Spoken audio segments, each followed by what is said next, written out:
Sa gitna ng dagat ng Persian Gulf, matatagpuan ang isang dambuhalang kayamanan na tinatawag nating South Pars Gas Field. Ito ang pinakamalaking imbakan ng natural gas sa buong mundo at nagsisilbi itong pangunahing pinagkukunan ng kuryente at pera para sa bansang Iran. Noong nakaraang Marso 19, nabulabog ang katahimikan ng rehiyon nang biglang ulanin ng mga bomba ang mga pasilidad na ito sa kalagitnaan ng gabi. Ang matinding pagsabog na ito ay hindi lamang nagdulot ng malaking apoy sa gitna ng dagat, kundi nagdala rin ito ng takot na baka tuluyan nang magsimula ang isang malawakang digmaan sa pagitan ng Israel at Iran. Dahil sa pangyayaring ito, mabilis na tumaas ang presyo ng langis sa merkado at nanganib ang supply ng enerhiya sa iba't ibang panig ng mundo. Pero ang malaking tanong ngayon ay, paano nga ba nagawang makalusot ng Israel sa mahigpit na depensa ng Iran? At bakit sa mga karatig bansa bumawi ang Iran imbes na sa Israel mismo? Pero bago po ang lahat, baka pwedeng palike ang video na ito. Dahil napakalaking bagay na ito sa aming content creators at mangyaring mag-comment sa baba kung taga saang lugar ka para malaman namin saan umaabot ang ating mga video. Maraming salamat po. Nagsimula ang lahat sa isang operasyon na ginawa sa pinakamadilim na oras ng gabi para masiguradong hindi agad makakakilos ang mga sundalo ng Iran. Ayon sa mga ulat ng mga eksperto sa militar, ginamit ng Israel ang kanilang mga pinaka-advanced na jet na F-35 Adir na may kakayahang magtago sa radar. Ibig sabihin nito, kahit nakabantay ang mga gamit ng Iran, hindi nila nakita na papasok na pala ang mga kalaban sa kanilang teritoryo. Bago pa man bumagsak ang mga bomba, nagsagawa rin ang Israel ng tinatawag na electronic warfare, kung saan ginulo nila ang mga signal ng radyo at komunikasyon sa loob ng Iran. Dahil dito, nawalan ng mata at tenga ang mga tagapagtanggol ng gas field, kaya malaya namang nakapasok at nakalabas ang mga jet ng Israel nang walang anumang sagabal. Hindi naman ang buong lawak ng South Pars ang sinira, kundi pati ang mga mahahalagang pasilidad lang kung saan pinoproseso ang gas. Ang mga lugar na ito ang naglilinis sa gas bago ito ipadala sa mga bahay at planta, kaya kapag nasira ang mga ito ay parang pinutol mo ang daloy ng dugo sa isang katawan. Makikita sa mga larawan mula sa kalawakan ang malalaking pinsala at usok na nagmumula sa mga planta na nagpapatunay na matagumpay ang naging plano ng Israel. Sa halip na tumahimik ay mabilis na nagpakita ng bagsik ang Iran, pero sa paraang hindi inaasahan ng marami. Hindi sila direktang sumugod sa Israel, kundi naglabas sila ng babala sa mga kapitbahay nilang bansa gaya ng Qatar, Saudi Arabia at United Arab Emirates. Sinabi ng Iran na ang mga planta ng langis at gas sa mga bansang ito ay ituturing na nilang target ng kanilang mga missile. Ilang oras lang ang lumipas, tinupad nila ang kanilang banta at binomba ang Ras Laffan sa Qatar na siyang pinakamalaking terminal ng gas sa buong mundo. Inatake rin ang mga pasilidad sa Saudi at Abu Dhabi na nagdulot ng matinding kaba sa buong Middle East. Ang lohika ng Iran ay simple lang. Kung hindi kami magiging ligtas, sisiguraduhin naming walang kapayapaan sa buong rehiyon.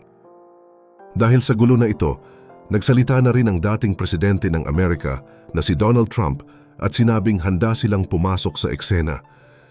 Nagbabala siya na kung hindi ititigil ng Iran ang pag-atake sa kanilang mga kaalyadong bansa, ang Amerika na mismo ang sisira sa buong South Pars gas field hanggang sa wala nang matira.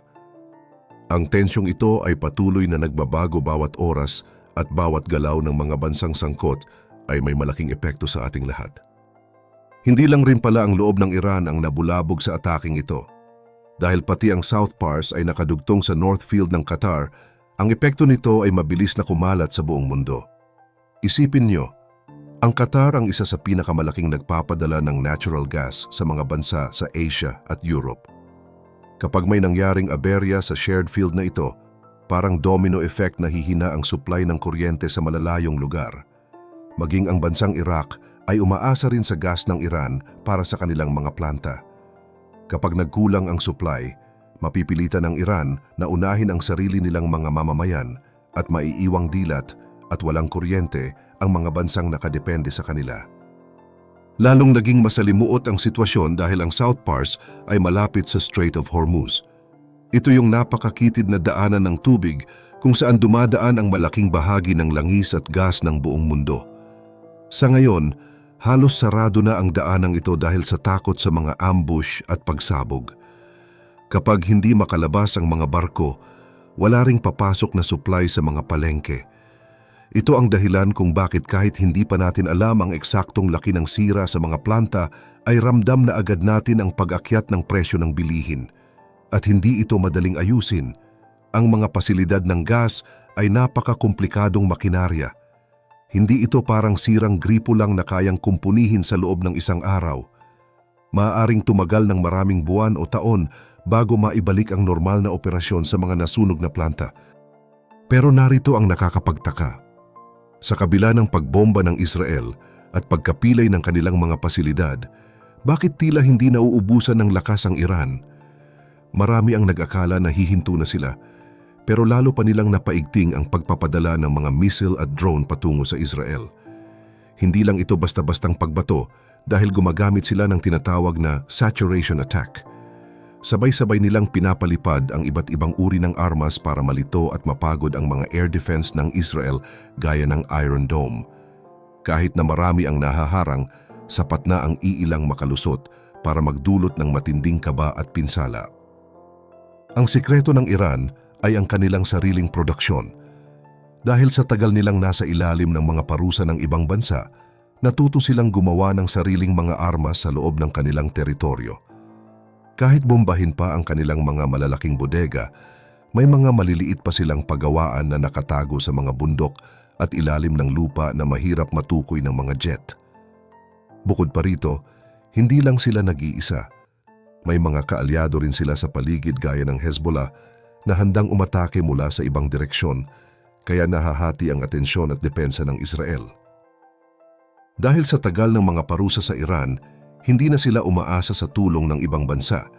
Sa halip, naging eksperto sila sa tinatawag na asymmetric warfare.